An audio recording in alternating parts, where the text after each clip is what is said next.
Hello Internet, my name is Andrew Eder, and welcome to another episode of Film Editorials. Today I'm not going to be reviewing a specific film, but instead I wanted to talk about a general trend I've noticed in the film industry lately. The topic of today's video is franchises, specifically sequels, remakes, and reboots. One thing I want to do today is to define the terms that people use to describe how movies relate to each other in the same franchise, because a lot of the time people use them interchangeably, and that is not correct. But before we jump down that rabbit hole, I wanted to first talk about why we have to have this conversation to begin with. Why there are so many reboots, why there are so many sequels that are coming 15 to 20 years after the other movies have come out. The short answer is money. As you are probably aware, movies are very, very expensive. If a movie costs less than $1 million to make, it's considered ultra low budget. Because the costs are so extraordinarily high, the producers, or the people who back the films, want to make sure they get a return on their investment, and that their investment's going to make them money back. The simple and easiest way to do this is to make sure you take no risks whatsoever. Therefore, film studios and other filmmakers decide to give people exactly what they want. Literally exactly what they wanted. It's like going to your favorite restaurant and ordering your favorite food. You know you're going to like it, so that's what you get. Oh, audiences responded really well to superhero movies? Well, guess what? You're going to have superhero movies for the next 15 years. Essentially, it's the same thing. This isn't necessarily a bad thing. Yeah, there are people out there who are all moaning and groaning about the state of the film industry and oh, no one makes original movies anymore, but A, that is not true, and B, people have been saying that the movie industry is doomed to fail since they invented sound. So I don't really take these people's cries very seriously. And as is the case with most anything, the strongest way to make your opinions heard is to speak with your wallet. If you have no interest in seeing a movie, don't buy a ticket to go see it. This isn't a guaranteed formula to success because there might be a whole ton of other people waiting in line behind you who do buy tickets to see that movie, but if enough people don't buy the tickets, then the movie's not going to get made. For instance, no one's talking about making a Lone Ranger 2. So now that we've gotten that out of the way, let's move on to Andrew's crash course in how films relate to one another in the same franchise. That does not make a very good acronym. The first and simplest of these is the sequel. A sequel is a direct continuation of the story from the original film. Usually the same characters are back, or at least the ones that survived the original installment if it's like an action or horror movie, and the characters will openly reference the events of the previous film. Next up is the prequel, which tells the story leading up to the original film. I feel like most people don't plan a prequel. What usually happens is that a character from the original film is deemed interesting enough that you have to explore their backstory in a prequel. So how did they get to the original film? Here's how. A variation on sequels and prequels is the spin-off. These usually tell the story of a character who's related to the main story arc of the regular franchise, the sequels, the prequels, but isn't necessarily directly involved in these. The first example that comes to my mind is the movie The Scorpion King, which is a spin-off of the Mummy franchise,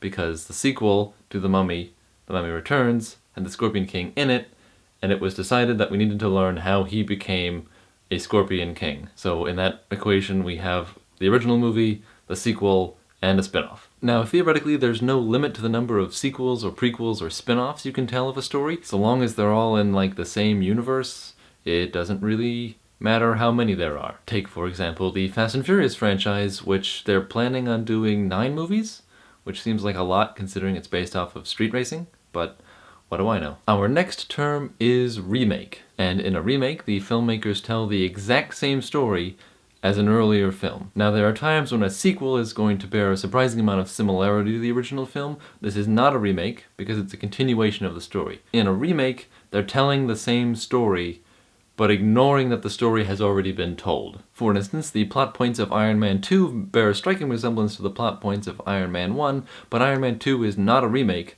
because it acknowledges that Iron Man 1 happened.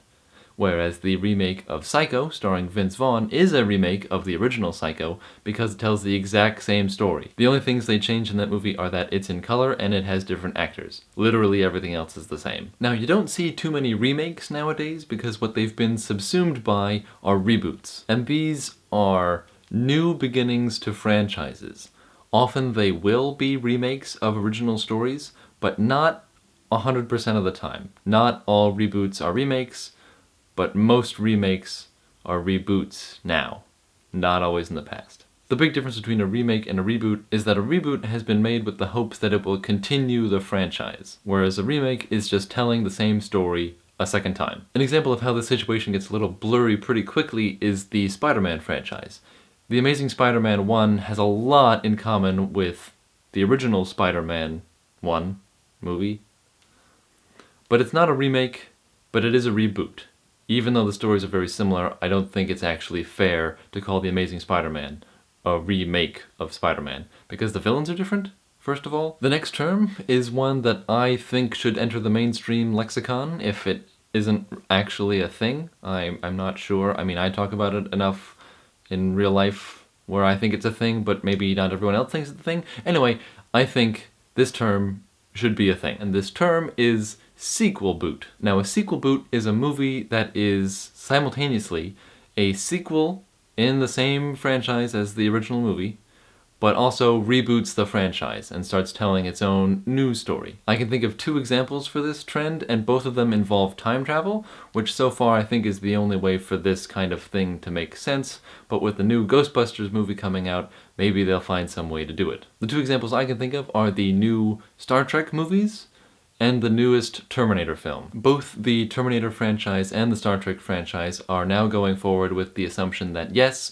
the previous films did happen, but they no longer affect the stories that are being told at this point. Now, if you're anything like me and you go on the internet or near magazines that talk about the film industry, you probably see the word reboot a lot.